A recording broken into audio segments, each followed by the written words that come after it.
Thank you, and welcome everybody to Improving Documentation to Support the Hospice Claim.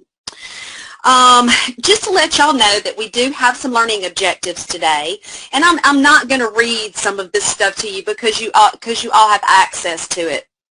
But just to give you an overview, we're going to talk about some of the top denial reasons by the Medicare Administrative Contractors, and then we're also going to talk about how we can improve our documentation in order to prevent those denials or to fight those denials should we get them. We're going to talk about different types of documentation and how you can make something that is already good to make it better, to make it best as far as documentation goes. So let's go ahead and talk about the different entities that Medicare uses to, what's the best word, to sort of manage us as hospice. The ones that are the watchdogs, I guess you would say.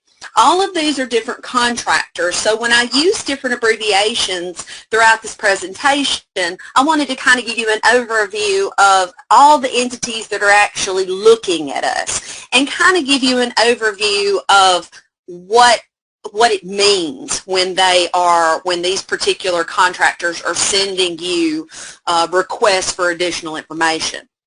So of course you have your MAC, it's your Medicare Administrative Contractor. Now everybody is very familiar with MACs. They used to call them Medicare intermediaries. They used to call them a lot of different things, but this day and age they call them MACs. So that would be your Palmetto, it would be your CGS, NGS, CABA, GBA. These are the different areas. They've got the United States divided up into regions, and depending on what area that your agency is in, they assign you a particular Medicare Administrative Contractor, and they oversee the day-to-day billing things. So they could be one entity that could be giving you a request for some additional information. Then you have your ZPIC people. They're the bad guys, y'all. Woo, honey, you do not want to get involved in a ZPIC audit. So these are your Zone Program Integrity Contractors. These particular people are hired by Medicare, and their job is to scour the billing. So all they're looking at is in the back office in the numbers. They're looking at different HCPCS codes, HIPS codes, different things like that to find out if there's some kind of a hiccup. So if your agency, say for instance, is using a lot of general inpatient for your staff, for your patients, then that would be something that the ZPIC would pick up on. Or say your patients are using a whole lot of respite or a whole lot of continuous care. So what they're looking for are hiccups in the billing piece. So they're going to be your fraud people. So usually the ZPICs, they're pretty much out of the list of the contract entities. They're the absolute ones you do not want up in your office, okay? Because typically when the ZPICs get a hold of you, they're with you for about a year.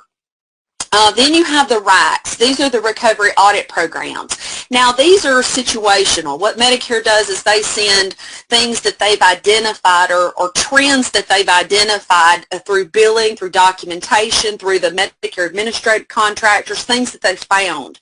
And they have given the RACs a specific focus, I guess you would say.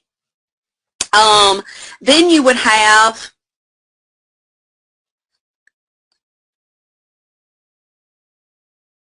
I was getting a question, Harry, real quick. Okay, you answered it. Sorry about that, y'all. Then we have the CERTs. These are the Comprehensive Error Rate Testing Contractors. Now, these people are, they are told by Medicare to look at certain, they're